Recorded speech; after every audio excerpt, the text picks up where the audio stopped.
A confession booth in Rome's oldest district. Dim light filtering through stained glass. The sound of whispered sins exchanged for absolution. A priest listens, nods, offers forgiveness through rituals perfected over centuries. But the man in black robes isn't who he appears to be. His cassock hides no holy calling, only years of training in deception, surveillance, and the patient art of extraction. For nearly 6 years, he has sat in that booth, collecting secrets that would never reach God's ears. Instead, they traveled through encrypted channels to Tel Aviv, where analysts transformed confessions into intelligence, turning spiritual vulnerability into operational advantage. His name is Father Antonio Benedetti, though that identity is as false as his vows. To Mossad, he was Agent Yosef Ashkenazi, one of the most successful deep-cover operatives in Israeli intelligence history. How does a man infiltrate the Catholic Church, earn ordination, and weaponize confession itself? This is the story of that operation. If you want to uncover more operations like this, where Mossad turned the impossible into reality, subscribe to this channel. The operation began not in Rome, but in a nondescript office complex in Herzliya, north of Tel Aviv. Late 1997, Mossad's Research and Planning Division identified a vulnerability that intelligence agencies had overlooked for centuries. The Catholic Church operated across every continent, maintained diplomatic immunity in dozens of nations, and preserved absolute confidentiality through the sacrament of confession. Criminals, politicians, and operatives from hostile organizations attended Mass and sought absolution. They confessed sins that included smuggling operations, terrorist financing, and details about networks that law enforcement struggled to penetrate. All protected by canon law that forbade priests from ever revealing what they heard in the confessional. What if that protection could be breached from within? Not through blackmail or coercion, but through placement of an operative so deeply embedded that he would become indistinguishable from genuine clergy. The concept was radical, unprecedented, and required resources measured in years and millions of dollars. But the potential intelligence value justified everything. The mission was codenamed Operation Sacred Silence. Its objective was simple in concept, impossibly complex in execution. Recruit, train, and insert a Mossad operative into the Catholic priesthood, positioning him in a location where high-value targets sought confession. The operation required not just espionage skills, but theological knowledge, linguistic mastery, psychological resilience, and absolute commitment to maintaining cover for an indefinite period.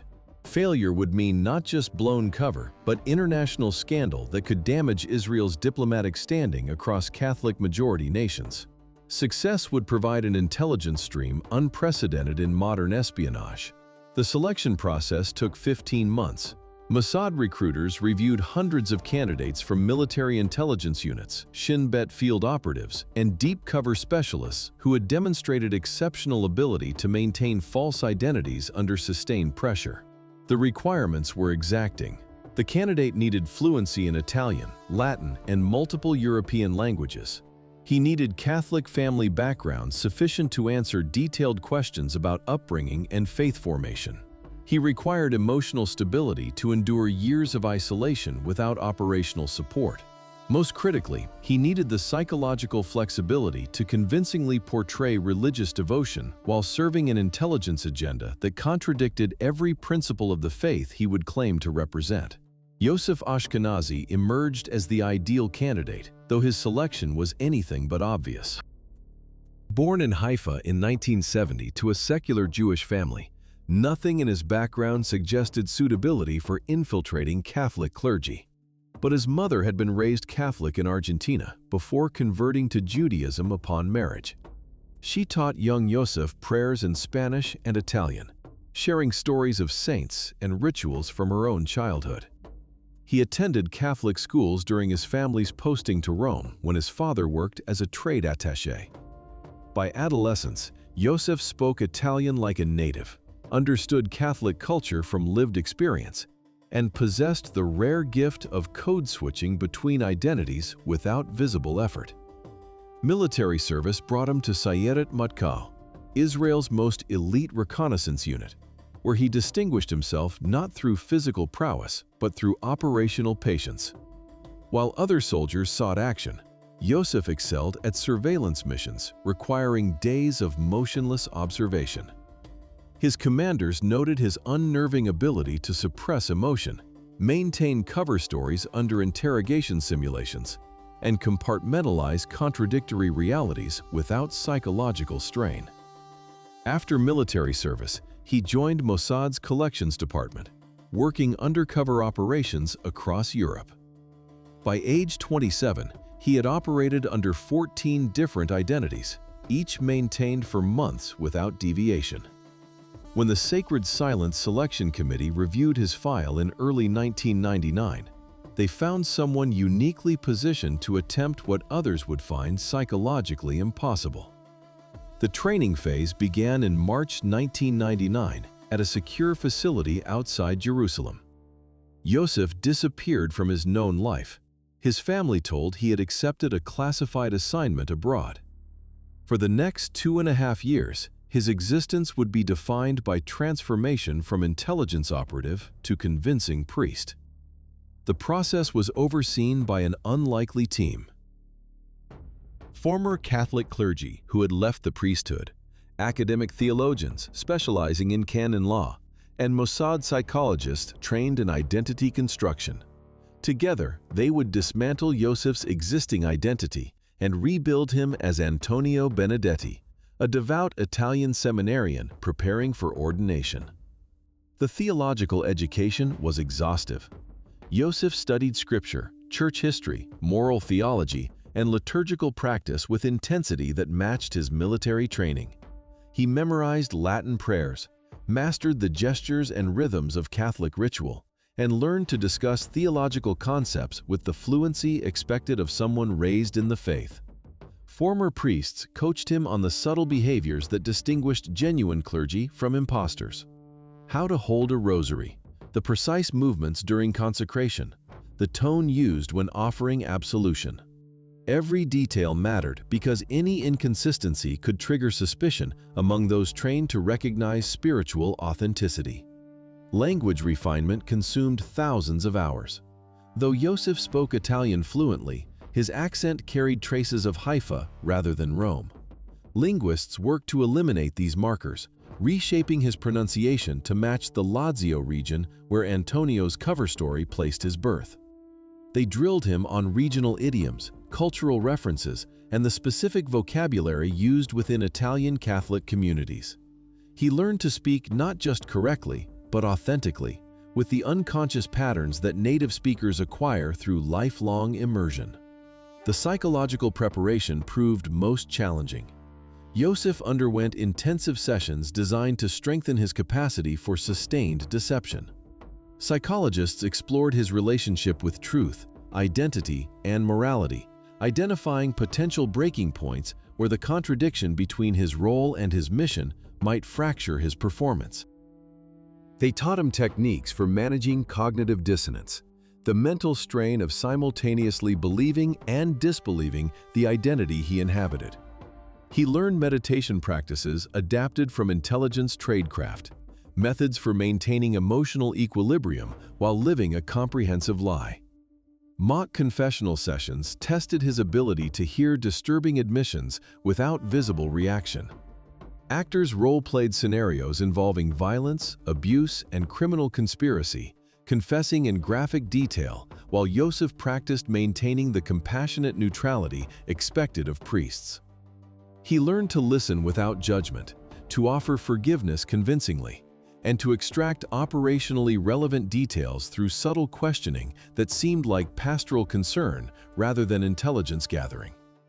The sessions revealed uncomfortable truths about human nature and the dark confessions that priests absorbed as occupational routine. By September 2001, Yosef had become Antonio Benedetti in every observable way. He celebrated Mass with genuine competence, heard confessions with practiced empathy, and discussed theology with depth that convinced even skeptical evaluators. The transformation was so complete that former colleagues who knew Yosef struggled to recognize him. His gestures, speech patterns, and emotional presentations had shifted into alignment with the identity he inhabited. But beneath the performance remained the operational discipline that defined his true purpose. The insertion phase required creating a documented history for Antonio Benedetti that would withstand scrutiny from church authorities and intelligence services that might investigate his background. Mossad's technical division manufactured birth certificates, baptismal records, school transcripts, and medical files spanning 31 years. They created a paper trail showing Antonio's progression from childhood in a working-class Roman neighborhood through seminary education in a small diocese north of Naples. Former addresses were selected from buildings that had been demolished or renovated, eliminating physical locations where investigators might search for corroborating details. Character references came from priests who had died or retired, their signatures forged with meticulous precision.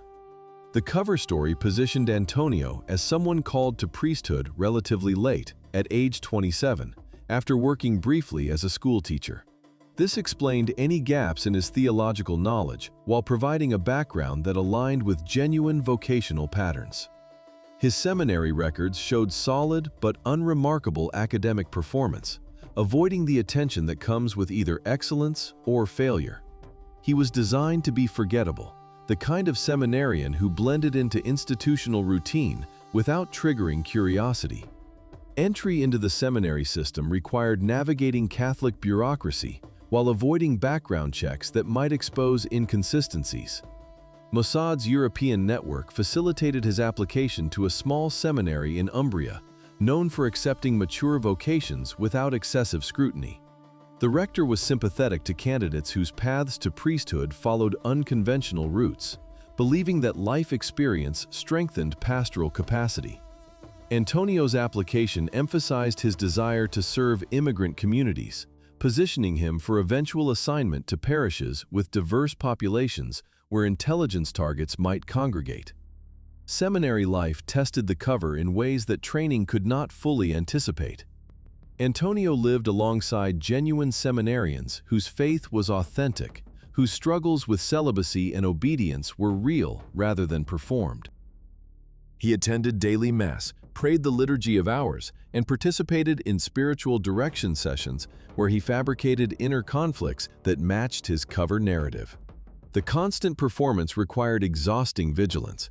Every conversation carried risk. Every unguarded moment threatened exposure. He learned to sleep lightly, maintaining his character even in dreams, waking to prayer rather than operational briefings that existed only in encrypted memory. His fellow seminarians included men genuinely wrestling with vocation, questioning whether they possessed the spiritual strength for lifelong commitment.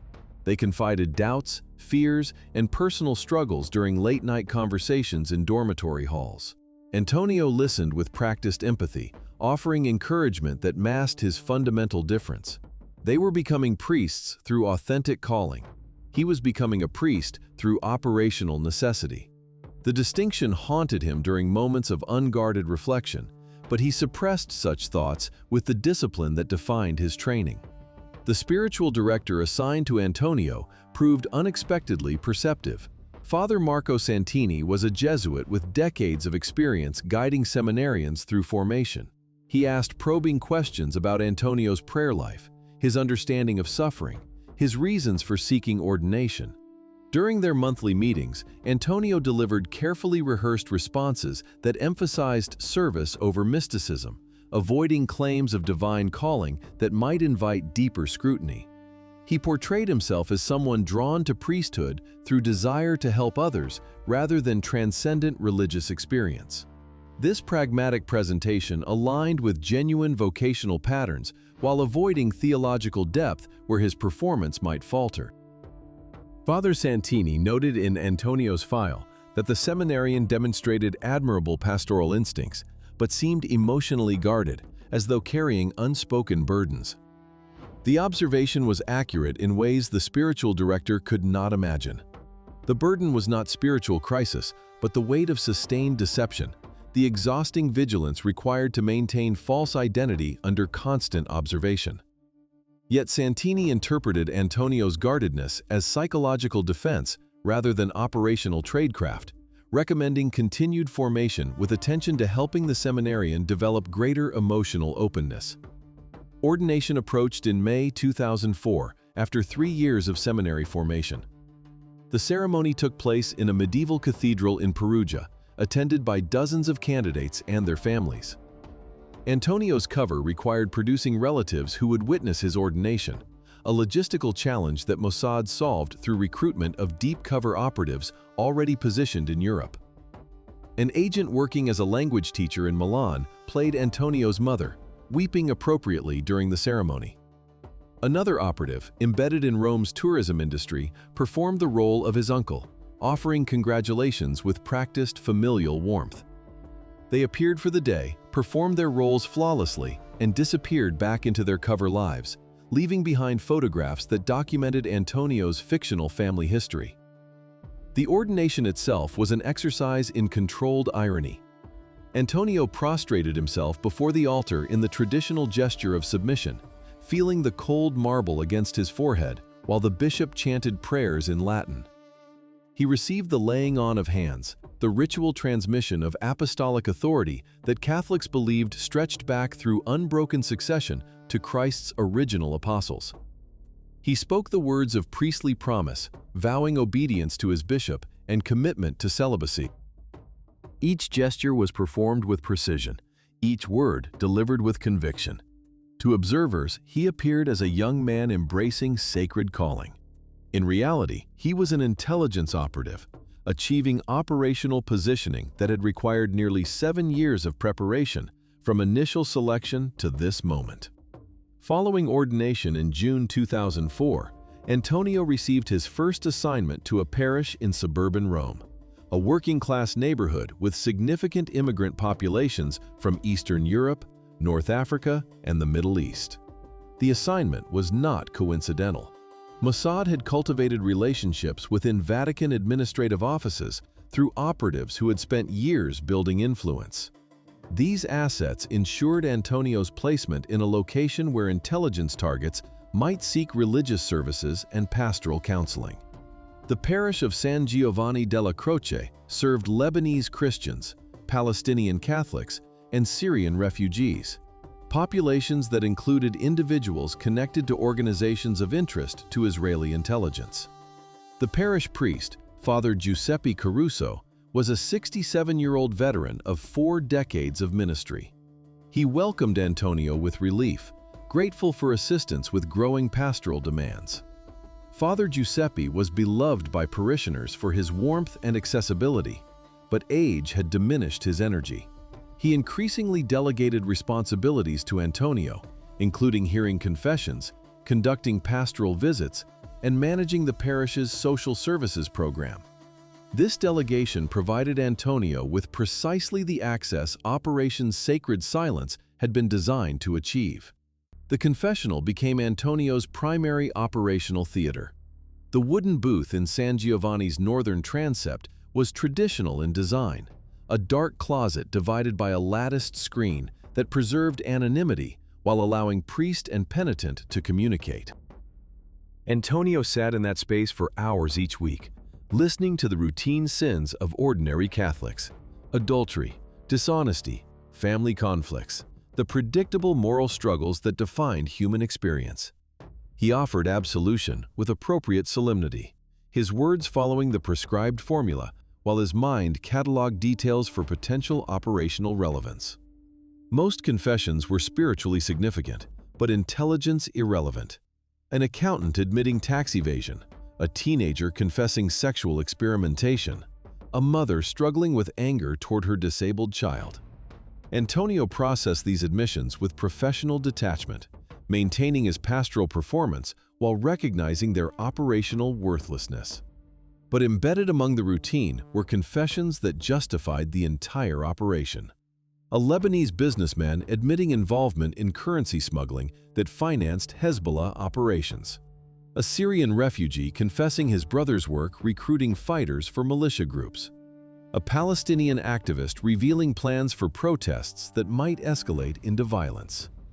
These operationally significant confessions were committed to memory using mnemonic techniques Antonio had mastered during training.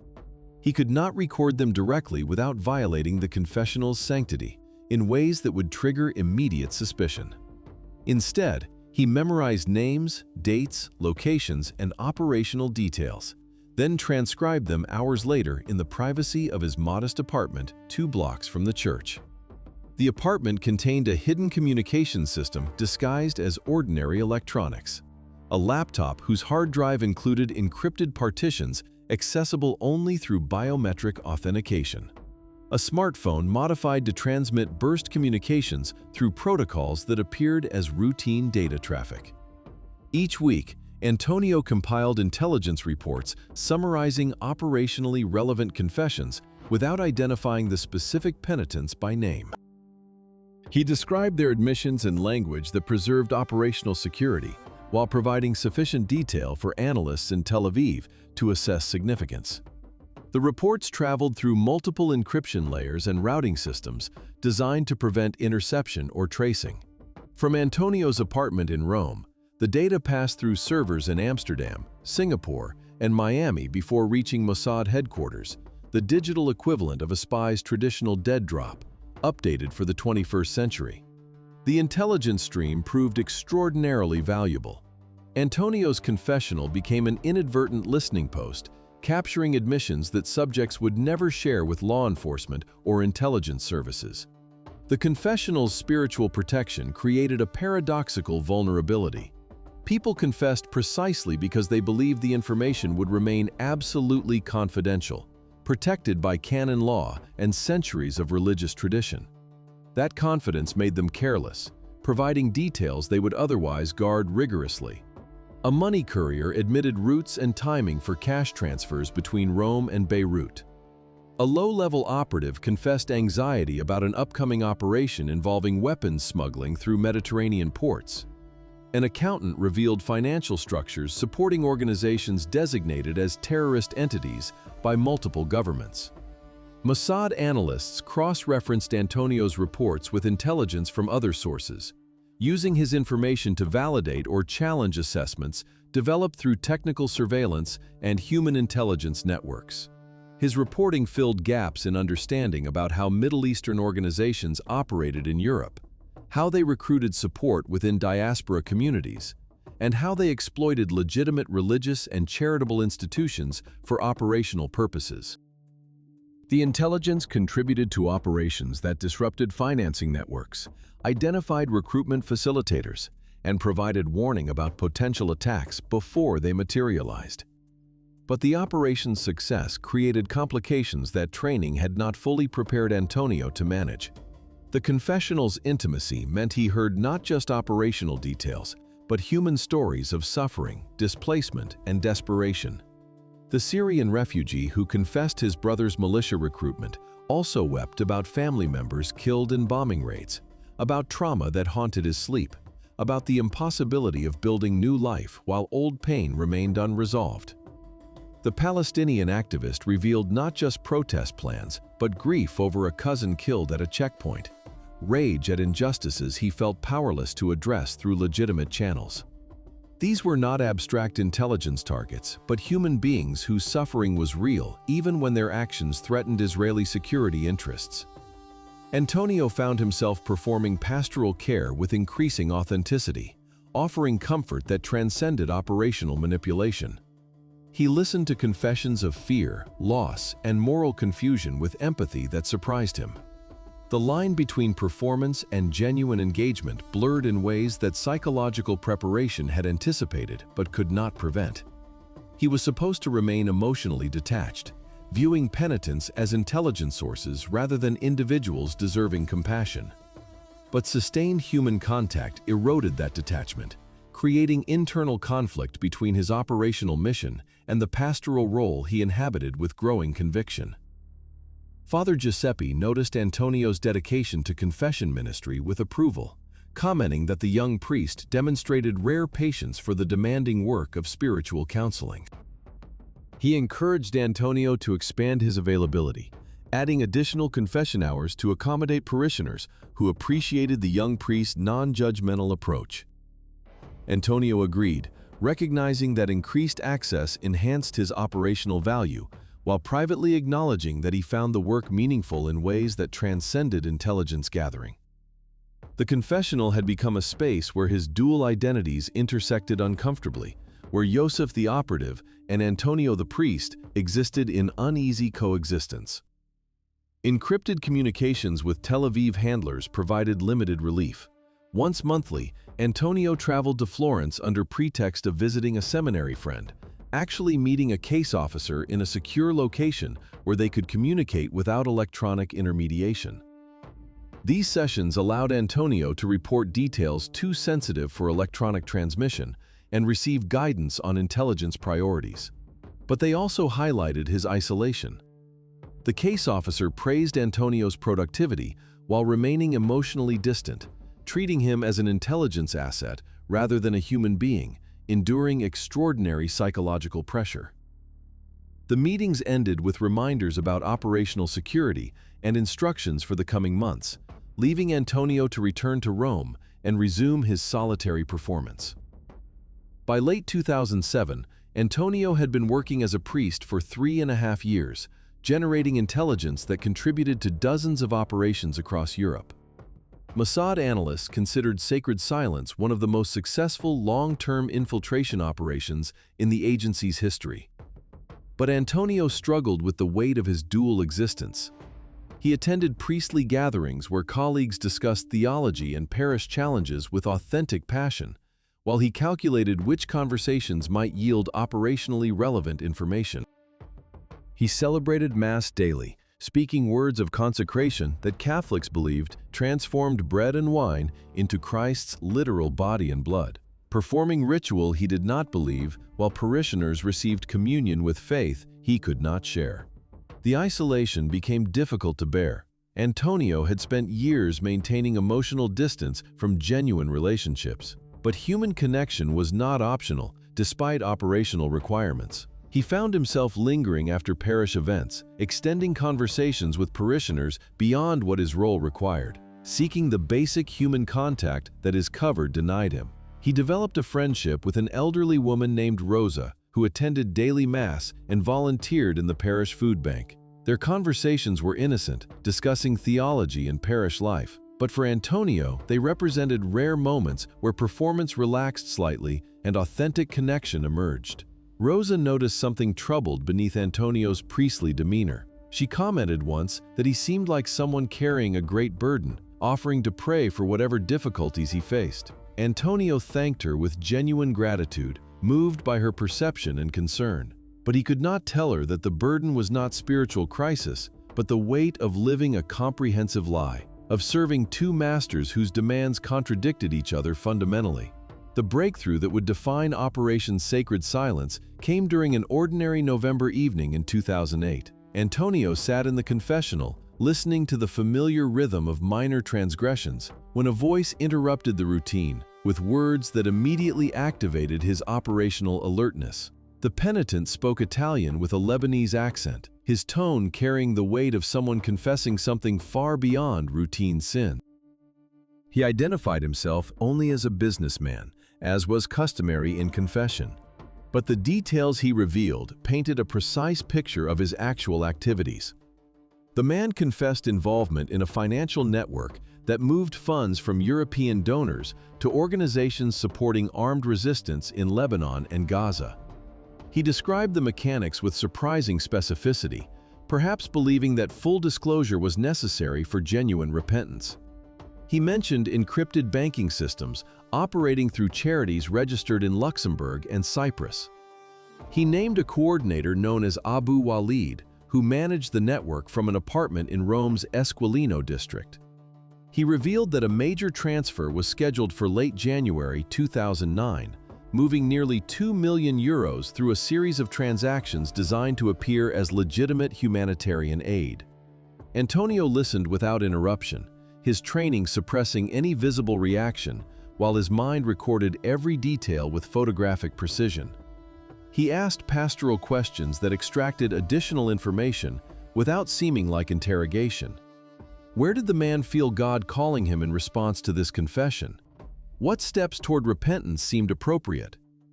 The questions elicited more details about the network's structure, the individuals involved, and the timeline for upcoming operations. When the confession concluded, Antonio offered absolution using the traditional formula, his voice steady despite the operational significance of what he had just heard. That evening, Antonio transmitted an urgent report to Tel Aviv, breaking protocol by using emergency communication channels reserved for time-sensitive intelligence. His report detailed the financial network, the key coordinator, and the upcoming transfer with sufficient specificity that Mossad could coordinate action with European law enforcement agencies. Within 72 hours, Italian financial police raided offices in Rome and Milan, seizing records that exposed the network's operations across 6 countries. Abu Walid was arrested in his Esquilino apartment, his computers containing evidence that would lead to prosecutions across Europe. The operation dismantled a financing infrastructure that had sustained hostile organizations for nearly a decade. The success generated complications Antonio had not anticipated. The arrests in early December 2008 prompted immediate speculation within Rome's Middle Eastern communities about how authorities had obtained such precise intelligence. No technical surveillance had been detected. No informants had been identified. The operation's precision suggested access to extraordinarily sensitive information, the kind that people shared only in contexts where absolute confidentiality was assumed. Suspicion began circulating that someone had violated the confessional seal, the most sacred protection in Catholic pastoral practice. Father Giuseppe heard these rumors during conversations with community leaders who demanded explanations. He dismissed them with appropriate outrage, insisting that the Church's protection of confessional confidentiality was absolute and inviolable. No priest would ever betray the seal, regardless of what was confessed. The suggestion was offensive to everything the priesthood represented. But privately, Father Giuseppe felt a troubling uncertainty. The timing was suspicious. The arrests followed immediately after several members of the affected community had sought confession. Could there be a connection? The thought was almost unthinkable, yet it persisted in quiet moments when his mind returned to the precision of the police operation. Antonio recognized the danger immediately. The operation's success had created exactly the kind of attention that deep cover operations were designed to avoid. If serious investigation began into possible confessional breaches, his position would become untenable. Mossad's legal consultants had always maintained that canon law's prohibition against revealing confessions was absolute, carrying automatic excommunication for any priest who violated the seal. But that legal protection assumed the Church would investigate allegations seriously.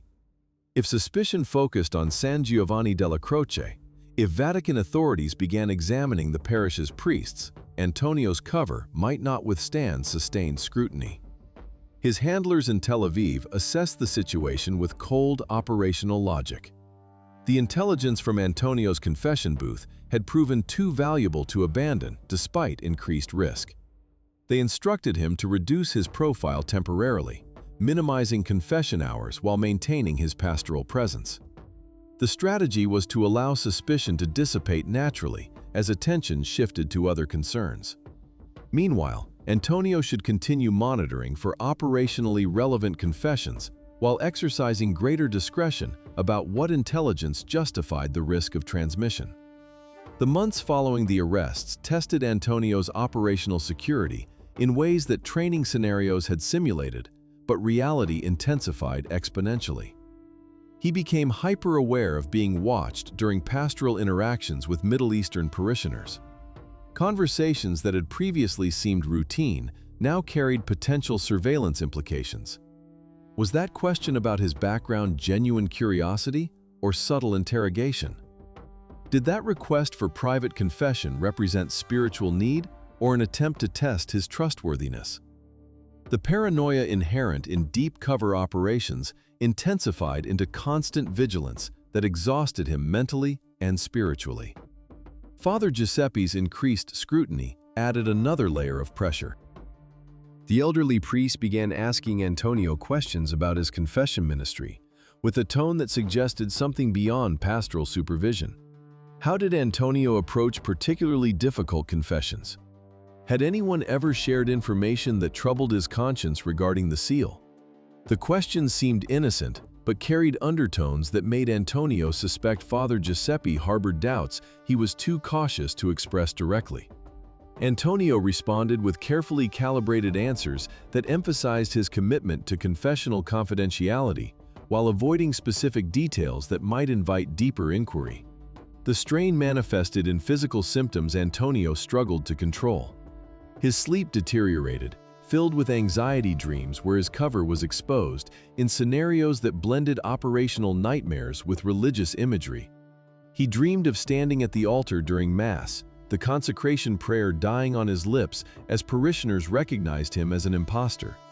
He dreamed of the confessional collapsing, the screen dissolving to reveal his face to penitents who had trusted his anonymity. He woke from these dreams with his heart racing, needing minutes to reorient himself to the reality of his small apartment and the false identity he inhabited. By mid-2009, suspicions within the community began to fade as new concerns captured attention. The global financial crisis dominated conversations. Political developments in the Middle East shifted focus away from the previous year's arrests. Antonio gradually resumed normal confession hours, though he exercised extreme caution about what intelligence he transmitted.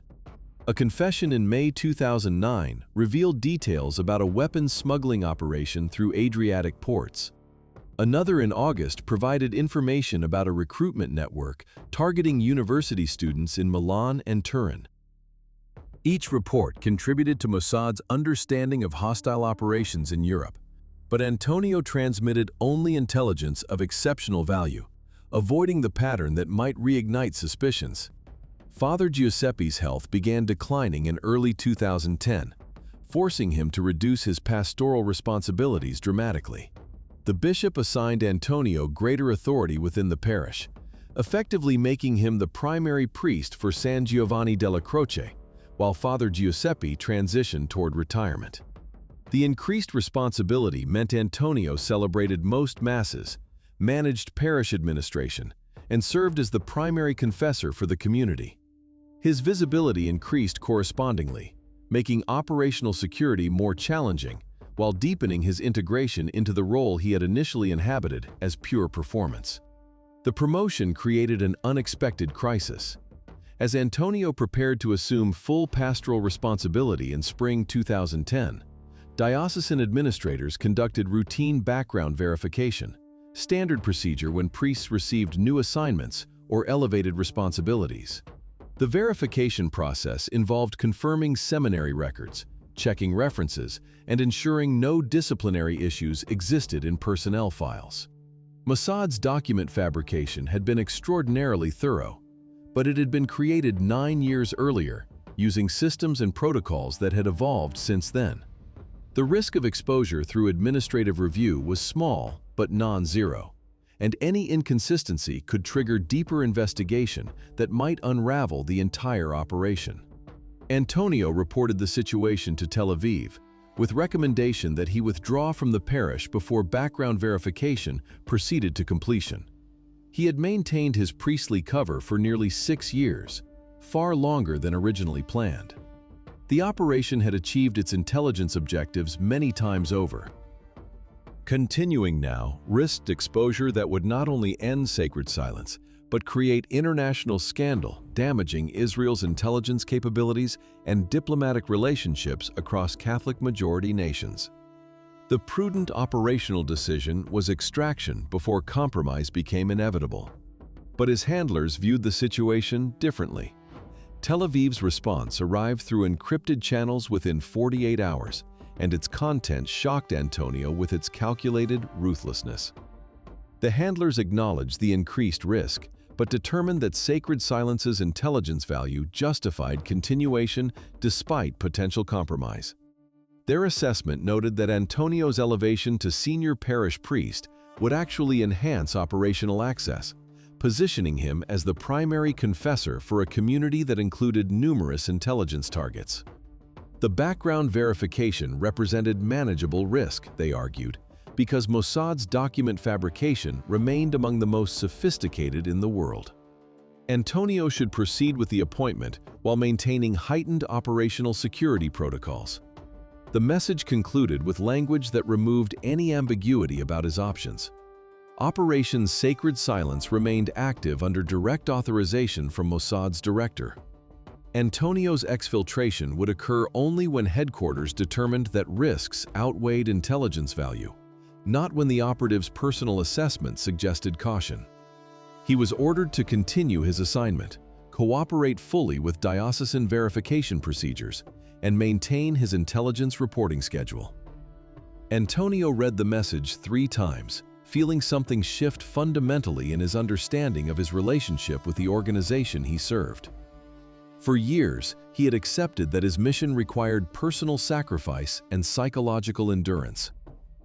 But he had assumed that operational leadership would prioritize his safety when risks escalated beyond acceptable thresholds. The message revealed a different calculus. He was an asset to be exploited until compromise or breakdown rendered him operationally worthless. His welfare mattered only insofar as it affected mission success. The diocesan verification proceeded over the following weeks. Administrators in the Vatican's personnel office contacted his listed seminary, confirming enrollment and ordination records that Mossad had fabricated years earlier. They checked references from priests whose identities had been carefully constructed to withstand surface-level scrutiny. They reviewed personnel files that documented Antonio's progression from newly ordained priest to experienced pastor, ready for increased responsibility. The verification found no irregularities because the document fabrication had been executed with precision that anticipated exactly this kind of routine administrative review.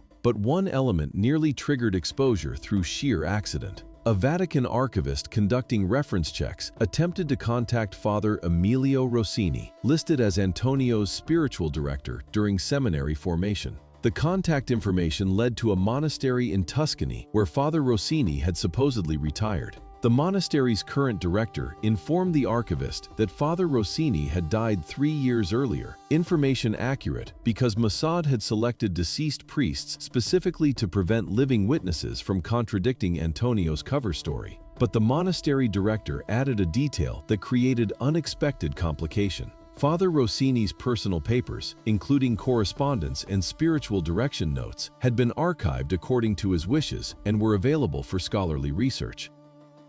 The archivist, demonstrating unusual thoroughness, requested access to Father Rossini's archived papers, hoping to find references to Antonio that would corroborate the relationship claimed in his personnel file.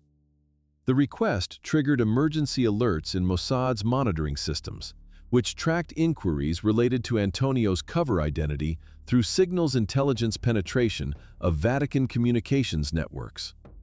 Tel Aviv immediately assessed the threat level as critical. If archival research proceeded, the absence of any documentation about Antonio in Father Rossini's authentic papers would expose his fabricated seminary history, triggering investigation that would inevitably uncover the entire operation. Antonio received emergency instructions through his handler's encrypted channel. He was directed to create a plausible reason for the Vatican archivist to abandon the inquiry before archival research proceeded. The solution required manipulating the administrative process without triggering suspicion about why Antonio was personally intervening in routine background verification. He contacted the diocesan personnel office, explaining with appropriate humility that he felt uncomfortable with investigators examining his spiritual director's private notes. The confessional relationship between seminarian and director was sacred, he argued, and even after Father Rossini's death, Antonio believed those conversations should remain confidential. He requested that verification proceed through other means that did not involve accessing personal spiritual direction records. The request was unusual, but not unprecedented. The personnel administrator appreciated Antonio's scrupulous respect for spiritual confidentiality, interpreting it as evidence of his suitability for increased pastoral responsibility. The archivist was instructed to proceed with verification through other documentary sources, and the crisis passed without further investigation. Antonio had successfully protected his cover through performance of exactly the kind of religious devotion that his role required, using authentic Catholic concern about confidentiality to conceal the fabricated nature of his entire identity. The incident intensified his sense of vulnerability. He had narrowly avoided exposure through accident and improvisation, but the experience revealed how fragile his operational security actually was. A single persistent archivist had nearly unraveled nearly 11 years of work through routine administrative diligence. The realization that his mission could end through bureaucratic accident rather than operational compromise filled him with anxiety that was difficult to suppress during daily pastoral performance. Father Giuseppe's retirement became official in June 2010, and Antonio assumed full responsibility for San Giovanni della Croce. The transition ceremony was attended by the diocesan bishop, who praised Antonio's dedication and spiritual maturity, qualities that made him ideal for leading a diverse parish through complex pastoral challenges. Antonio accepted the responsibility with appropriate humility, speaking about his commitment to serving the community with the same compassion that Father Giuseppe had modeled for decades. The words were delivered with conviction that had become increasingly authentic over years of inhabiting the role. His expanded authority increased access to operationally significant confessions. As the parish's primary confessor, Antonio heard admissions from individuals across the Middle Eastern diaspora community who sought spiritual counsel from a priest they had come to trust over years of consistent pastoral presence. The confessions revealed details about financing networks, recruitment operations, and organizational structures that contributed to Mossad's understanding of hostile activities across Europe. A Syrian refugee confessed involvement in document fraud, supporting illegal immigration networks that operatives used for travel. A Lebanese businessman admitted moving currency for organizations designated as terrorist entities by European and American authorities. A Palestinian activist revealed plans for demonstrations that intelligence analysts assessed might escalate into violence. Each confession generated reports transmitted through encrypted channels to Tel Aviv, where analysts integrated Antonio's intelligence with information from technical surveillance, signals intelligence, and human sources across multiple continents. His reporting filled critical gaps, providing insights into intentions and relationships that technical systems could not detect. The intelligence contributed to operations that disrupted hostile networks, prevented attacks, and identified individuals requiring closer surveillance. But the operational success could not resolve the fundamental contradiction at the heart of his existence. Antonio was systematically violating the most sacred trust in Catholic pastoral practice, using spiritual vulnerability as an intelligence collection mechanism. The confessional existed because people needed space to acknowledge their failures and seek forgiveness without fear that their admissions would be weaponized against them. Canon law protected that space with absolute prohibitions precisely because the Church understood that spiritual healing required confidentiality more fundamental than even legal protections recognized. Antonio was destroying that trust confession by confession, transforming sacred ritual into espionage tradecraft. The question that haunted him during rare moments of honest self-reflection was whether Antonio Benedetti had become more real than Yosef Ashkenazi. The identity constructed for operational purposes had absorbed years of lived experience, relationships, and responsibilities that shaped him in ways his handlers could not have anticipated or controlled. He thought in Italian more naturally than Hebrew now. He instinctively crossed himself when passing churches, a gesture initially performed for cover, but now emerging automatically. He caught himself praying, not as performance, but as genuine appeal to a God he was not supposed to believe in, seeking resolution for contradictions that operational training had never prepared him to navigate. The breaking point arrived during an evening confession in November 2010. A young woman entered the booth, speaking Arabic with a Palestinian accent, her voice trembling with emotion. She confessed involvement in planning an attack that would target a synagogue in Rome during an upcoming religious holiday. She described the plan with horrifying specificity. The timing designed to maximize casualties. The explosive device concealed in a vehicle parked outside during evening services. The coordination with others who shared her belief that violence was justified response to perceived injustices. She wept as she confessed, not from remorse about the planned violence, but from fear about her eternal soul if she died in the operation. Antonio listened with his operational training screaming at him to memorize every detail, while his pastoral role required him to respond with spiritual guidance rather than intelligence extraction. He asked questions designed to elicit additional information about timing, location, and co-conspirators, framing them as pastoral concern about her spiritual state and the gravity of what she was contemplating. The woman revealed that the attack was scheduled for 3 weeks later, that 4 others were involved, that weapons and explosives were already secured in a storage facility near the city's periphery. She asked whether God could forgive her if she proceeded with the operation, whether martyrdom in defense of her people would outweigh the sin of taking innocent lives. Antonio spoke about the sanctity of human life, the moral prohibition against murder regardless of political justification, the Church's teaching that violence against innocents could never be justified by appeals to higher purposes. He urged her to reconsider, to choose a different path, to trust that God's love extended even to those who contemplated terrible acts but turned away before committing them. He offered absolution conditional on her genuine repentance and commitment to abandon the planned attack. The woman departed with tears still streaming down her face, promising to pray for guidance about what to do next. Antonio sat in the dark confessional after she left, experiencing something close to emotional collapse. He had just heard confession describing an imminent terrorist attack that would kill dozens of innocent people. His operational duty was clear: transmit the intelligence immediately so authorities could intervene before the attack occurred. But his priestly duty was equally clear: maintain absolute confidentiality about everything heard in confession, regardless of content or consequences. The two obligations were irreconcilable. He could not fulfill both simultaneously. For the first time in nearly 12 years of deep cover operation, Antonio experienced genuine moral crisis that transcended operational considerations. This was not about maintaining cover, or managing psychological stress, or navigating bureaucratic complications. This was about whether he would allow people to die in order to protect his false identity and the sanctity of a sacrament he did not genuinely believe in.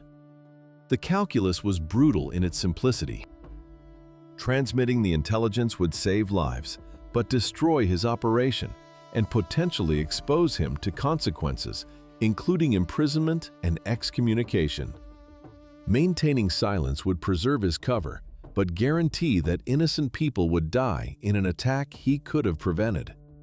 He left the church that evening without speaking to anyone, walking through Rome's darkened streets while wrestling with the decision that would define everything that followed. He thought about Rosa, about the families in his parish who had welcomed him with trust and affection, about Father Giuseppe, whose kindness had made his infiltration easier. He thought about the operational mission he had devoted nearly 12 years to accomplishing, the intelligence that had prevented attacks and saved lives through his systematic betrayal of confessional confidentiality. By the time Antonio reached his apartment, he had made his decision. He composed an encrypted report detailing everything the woman had confessed: the planned attack, the timing, the location, the number of conspirators, the storage facility containing weapons and explosives. He transmitted the intelligence through emergency channels, marking it as immediate operational priority, requiring coordination with Italian security services. Then he added a final message for his handlers, stating simply that his cover was now compromised, and he was requesting immediate extraction before the arrests exposed his role. Within hours, Italian counterterrorism units executed coordinated raids across Rome, arresting 5 individuals and seizing explosives, weapons, and planning documents that confirmed the confession's accuracy. The operation prevented what would have been one of the deadliest terrorist attacks in Italy's recent history, a bombing that analysts estimated would have killed between 30 and 40 people attending Sabbath services.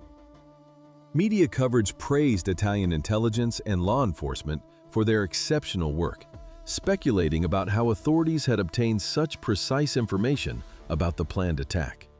The speculation inevitably turned toward potential confessional breaches, particularly after investigators learned that several arrested individuals had attended services at San Giovanni della Croce. The Vatican's response was immediate and forceful. Cardinal Marco Benedetto, head of the Congregation for the Clergy, issued a statement affirming the absolute inviolability of confessional confidentiality and denying categorically that any priest would have violated the seal, regardless of what was confessed. He announced that the Vatican would conduct its own investigation into allegations of confessional breach, making clear that any priest found guilty of such violation would face automatic excommunication according to canon law's most severe penalties. Antonio knew his time was measured in days rather than weeks. The investigation would eventually focus on San Giovanni della Croce, where too many coincidences had occurred for suspicious minds to ignore. His handlers confirmed extraction plans, instructing him to prepare for departure within 72 hours, using protocols designed for emergency exfiltration when covers were compromised. He would leave Rome as Antonio Benedetti, traveling to Florence under pretext of spiritual retreat, then disappear into the infrastructure that would transport him through multiple countries using documents that would replace his priestly identity with something else entirely. His final days in Rome were spent in a strange state of heightened awareness and profound sadness. He celebrated Mass at San Giovanni della Croce, knowing it would be his last time performing the ritual he had learned initially as tradecraft, but had come to experience with unexpected resonance. He heard confessions in the booth where he had spent hundreds of hours extracting intelligence and offering spiritual counsel. The two functions so intertwined that separating them had become psychologically impossible. He visited Rosa, accepting her invitation for tea while listening to her stories about her late husband and her gratitude for the parish community that sustained her through loneliness. He knew he would disappear from her life without explanation. On his final evening, Antonio sat alone in the darkened church after the last parishioners had departed. The space was silent except for distant traffic sounds filtering through ancient walls. He looked at the crucifix above the altar, the suffering figure that represented Christianity's central claim about divine love expressed through willing sacrifice. He had studied that image for years as part of his cover, understanding its theological significance intellectually without believing its spiritual claims. But sitting in the darkness, preparing to abandon the identity he had inhabited for more than a decade, Antonio found himself addressing the figure with something approaching genuine prayer, asking forgiveness for the systematic deception he had practiced, for violating confessional confidentiality and weaponizing trust, for the people he had used and the relationships he had manipulated. The extraction proceeded flawlessly, according to protocols refined through decades of operational experience. Antonio traveled to Florence by train, carrying only minimal luggage and leaving no indication about his destination. At a safe house operated by Mossad assets, he surrendered his priestly clothing, his ecclesiastical documents, and every artifact of the Antonio Benedetti identity he had inhabited for nearly 12 years. Technical specialists photographed and cataloged everything for archival purposes before destroying materials that might compromise operational security. Antonio underwent debriefing sessions where handlers extracted every detail about his time undercover, identifying lessons that would inform future operations. The psychological evaluation revealed what Antonio already knew. He was experiencing significant trauma related to prolonged identity confusion, moral injury from systematic betrayal of trust relationships, and adjustment difficulties related to abandoning a role that had become psychologically primary despite its operational origins. The evaluating psychologist recommended extended counseling and gradual reintegration into his authentic identity, rather than immediate return to operational duties. Returning to Israel after nearly 12 years abroad, Yosef Ashkenazi struggled to recognize the person he had been before becoming Antonio Benedetti. He spoke Hebrew with a noticeable Italian accent that required conscious effort to suppress. He thought in Italian instinctively, translating into Hebrew rather than processing directly. He caught himself responding to Antonio more readily than Yosef during early reintegration sessions. The identity constructed for operational purposes had colonized his consciousness so thoroughly that extracting it proved more difficult than anyone had anticipated. The intelligence legacy of Operation's Sacred Silence was assessed as extraordinarily successful by Mossad's leadership. Antonio's reporting over nearly 6 years of active priesthood had contributed to operations that prevented multiple terrorist attacks, disrupted financing networks moving millions of euros, and identified dozens of individuals requiring surveillance or targeted action. The synagogue bombing prevention alone justified the operation's entire investment, saving lives that would otherwise have been lost. But the human cost was never fully calculated in official assessments. Yosef spent years in therapy processing the psychological damage from prolonged deception and moral compromise. He struggled with depression, anxiety, and identity confusion that medications and counseling could address, but never fully resolve. He could not return to operational work because his capacity for sustained deception had been exhausted. He could not form intimate relationships because the habits of secrecy and compartmentalization had become so deeply ingrained that genuine emotional vulnerability felt impossible. The Catholic Church's investigation into confessional breaches at San Giovanni della Croce proceeded for months without reaching definitive conclusions. Antonio's sudden disappearance triggered immediate suspicion, but investigators found no physical evidence proving he had violated the confessional seal. His personnel file contained impeccable documentation. Parishioners described him as a devoted priest whose pastoral care had been exemplary. The case remained open, but eventually faded into institutional memory. Rosa continued attending daily Mass at San Giovanni della Croce, praying for Antonio's safety wherever he had gone, and whatever circumstances had caused his sudden departure. She never learned the truth about the man she had considered a friend, never understood that their conversations had been part of calculated performance rather than authentic relationship.